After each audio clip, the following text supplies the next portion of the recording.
Good afternoon, welcome to the media news. The federal government has declared the 25th and 26th of this month and the 1st of next month as public holidays to celebrate Christmas, Boxing Day, and the New Year. The Minister of Interior, Dr. Olubunmi Tunji-Ojo, made the declaration on behalf of the federal government. The minister, in a statement signed by the Permanent Secretary of the Ministry, Dr.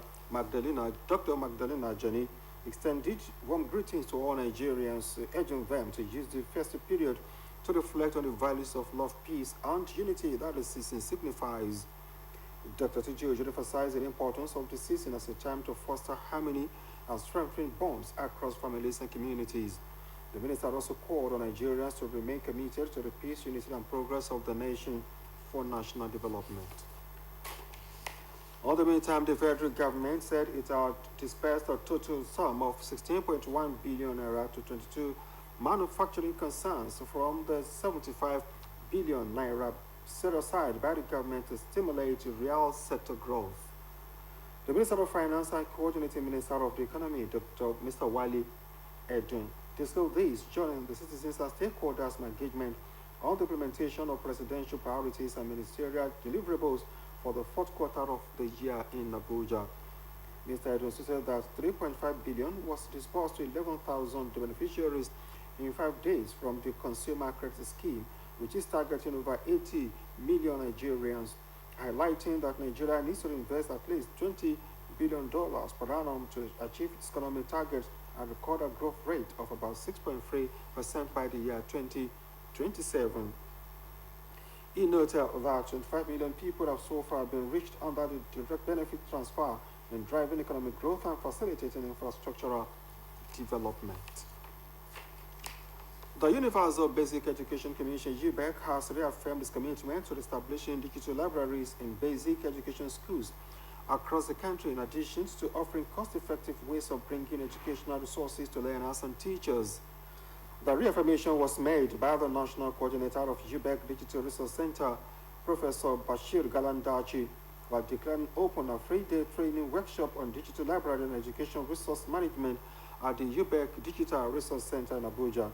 Professor Galandachi, who represented the UBEC Executive Secretary, noted that digital libraries had brought about diverse, multiple, and exciting media formats, including videos, games, and interactive simulations. Also speaking, the head of capacity building at UBEC, Dr. Hafsat Kotangora, explained that the training was designed to enhance the understanding of the role of digital libraries and educational resources in smart education delivery and provide hands-on experience in organizing, categorizing, and managing digital content. The federal government has facilitated the return of foreign-free Nigerian migrants who had been stranded in the Niger Republic. The voluntary returnees arrived in Nigeria last Saturday with humanitarian return jointly organized by the Nigerian Mission in Niamey and International Organization for Migration. This marks the second batch of voluntary returns from the Niger Republic within the week following the arrival of 310 returnees last week. The reception exercise was conducted at the Nigerian Immigration Service Training School in Kano and was coordinated by the National Commission for Refugees, Migrants, and Internally Displaced Persons. Speaking on behalf of the Federal Commissioner of the Center, Aliu Ahmed, the Kano State Coordinator of the Commission, Mrs. Luba Lehman, emphasized the government's commitment to reintegrating the returnees into various government programs under the renewed hope agenda of President Bola Tinubu.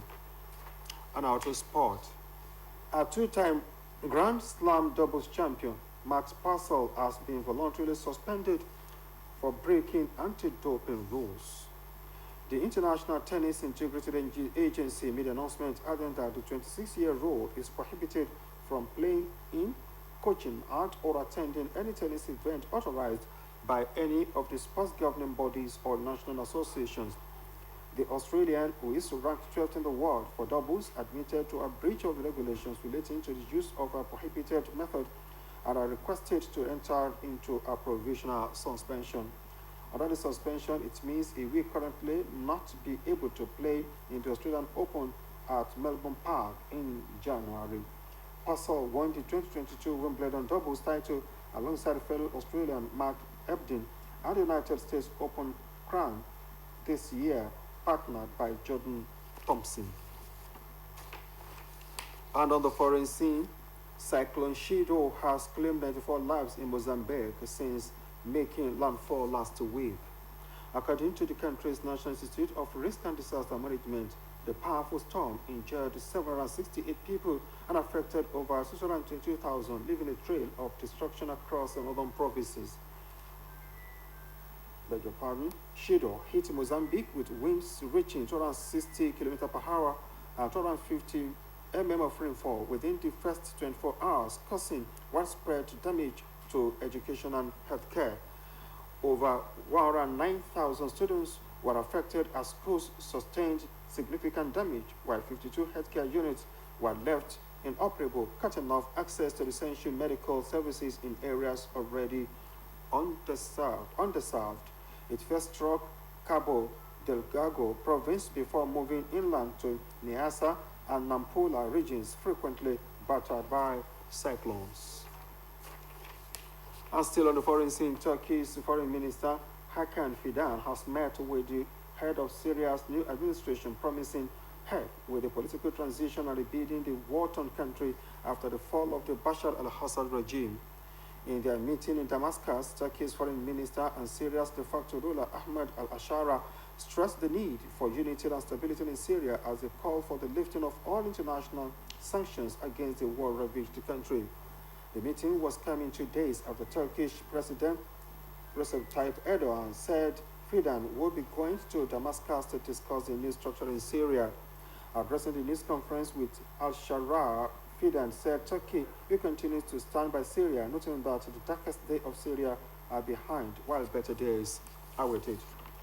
And that ends the midday news on OSBC television. We thank you for watching. Join us at 3 for the state news. Good afternoon.